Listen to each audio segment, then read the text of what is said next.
ኢትዮጵያ ለምትገኝበት ቀጠና ለአፍሪካና ለዓለም ተምሳሌት መሆን የሚችል የውሃ ሀብት ጥበቃ አጠቃቀምና ከአየር ብክለት የነጻ የታዳሽም ኃይል ልማት እያከናወነች ነው። በአዲስ አበባ ለ5 ቀናት የሚካሄደው የውሃና የኢነርጂ ሳምንትም እነዚህ የኢትዮጵያ ተሞክሮች የሚነሱበት ሆኖ ይጠበቃል። በኢትዮጵያ የውሃና ኢነርጂ ሳምንት መክፈቻ ስነ ስርዓት ላይ ንግግር ያደረጉት ምክትል ጠቅላይ ሚኒስትር አቶ ተመስገን ጥሩነህ ኢትዮጵያ በዘርፉ ያሳየችውን ትርጉም ያለው ለውጥና ልማት አብራርተዋል። ኢትዮጵያ has made great progress. በቅርብ ዓመታት ኢትዮጵያ በዘርፉ ለውጥ እያመጣች ነው። የንጹህ ውሃና የኤሌክትሪክ ተደራሽነትን እያሰፋን ነው። በታዳሽ ኃይል፣ በውሃ ኃይልና የአረንጓዴ ልማት ላይ መዋለ ንዋይ እያፈሰስን ነው። አሁን ላይ በሚሊዮኖች የሚቆጠሩ ኢትዮጵያውያን ከብክለት የጸዳ የኃይል አማራጮችን ይጠቀማሉ። በተጨማሪም የጎረቤት ወንድሞቻችን እያደገ ካለው የኃይል ልማታችን ተጠቃሚ ናቸው። ኢትዮጵያ የአፍሪካ ቀንድ የኃይል ማዕከል እየሆነች ነው። ኢትዮጵያ is on the path to becoming the energy hub of the Horn of Africa. የውሃ ሳምንቱ ኤግዚቢሽንና የፓናል ውይይት ይካሄድበታል። ኢትዮጵያም በሰፋፊ የውሃና የኃይል ልማት ስራዎቿ ትታያለች። የውሃና ኢነርጂ ሚኒስትሩ ዶክተር ኢንጂነር ሀብታሙ ኢተፋ ባለፉት ዓመታት ኢትዮጵያ በሄደችባቸው መንገድ በዲፕሎማሲው ዘርፍ በተለይ ከትራንስ ባውንደሪ ውሃዎች ጋር ድንበር ተሻጋሪ ውሃዎች ጋር የነበረው ተግዳሮት የነበረው ስኬት ነባር ሚኒስትሮቻችን በሙሉ ፓናሊስት አቅራቢ ሆነው የሚያቀርቡበት ይሆናል። እሱ በብዙ ደረጃ ይሄዳል። ታላቁ የህዳሴ ግድብ የኢትዮጵያ ስኬት ብቻ ሳይሆን የአፍሪካውያን የመቻል ምልክት ሆኖም የሚጠቀስ ልማትም ሰንደቅም ሆኖ ይነሳል። Ethiopian Renaissance Dam, a symbol of our determination.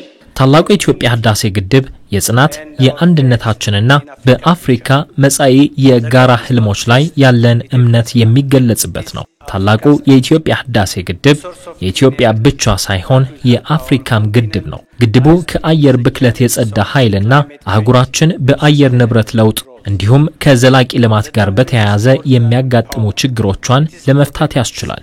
የግድቡ አገልግሎት ከኃይል ልማት የተሻገረ ነው። ግድቡ ህይወትንና ስነ ምህዳርንም ይጠብቃል። ጎርፍን በመከላከልና በታችኛው ተፋሰስ ላሉ ሀገራት ተገቢ የውሃ ተጠቃሚነትን በማሳደግ ለቀጣይ ከፉክክር ይልቅ የጋራ ተጠቃሚነት ህልምን ለመፍጠር የሚያስችል ነው። It creates a future of shared benefit. ደግሞ የኢትዮጵያ ልጆች ሁሉ በተደመረ እሳቤ ጉልበትና ሀብት የተጉለት የአረንጓዴ አሻራ በአህጉራዊ ተቋማት ከመጡ ተሳታፊዎች በአብነት ተጠቅሷል። ዶክተር ፍሮሊያንስ ግሬስ አድሎንጎ የናይል ትብብር ኢኒሼቲቭ ዋና ጸሐፊ The Ethiopia's Green Legacy Initiative የተጎዱ መሬቶች እንዲያገግሙ የደን ሽፋን እንዲስፋፋ ለአየር ንብረት ለውጥም የማይበገር ኢኮኖሚ ለመገንባት የተፈጥሮ ሀብት ተጠቃሚነትን ለማሳደግና መሰል ዓላማዎችን ለማሳካት ኢትዮጵያ ያከናወነችው የአረንጓዴ አሻራ ስራ እውቅና የሚሰጠውና ለሌሎች ሀገራትም ተሞክሮ ሊሆን የሚችል ነው። programs through NBI ኢትዮጵያ ድንበር ወሰን ሳይገድባቸው ከኢትዮጵያ የሚሻገሩ ወንዞች ቀጠናችንን የሚያስተሳስሩ የተፈጥሮ ሀብሎች ናቸው።